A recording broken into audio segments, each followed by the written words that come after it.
Good morning, sir. Good morning, madam.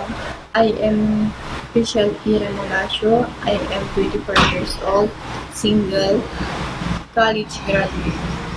What are the reasons why would you like to work in Hong Kong?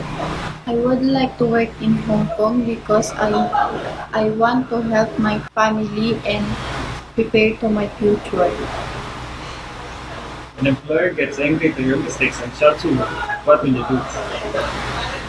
I will say sorry. I promise to be careful next time and not to do it again.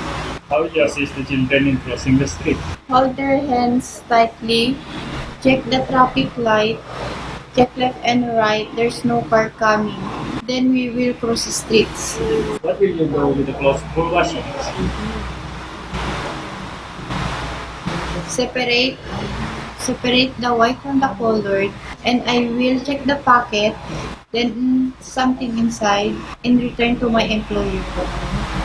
Can you give employers phone number to friends or relatives? Why? No, because it is private. If you don't understand the instructions from your employer, what will you do? I will ask Ivan. Would you agree to renew another contract if the employer requests you? Yes, I will agree.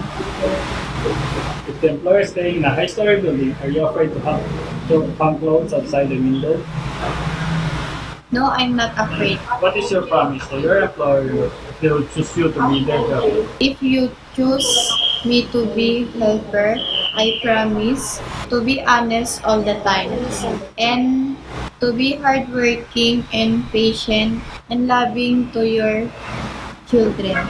Thank you, sir. Thank you, madam. See you soon in Hong Kong.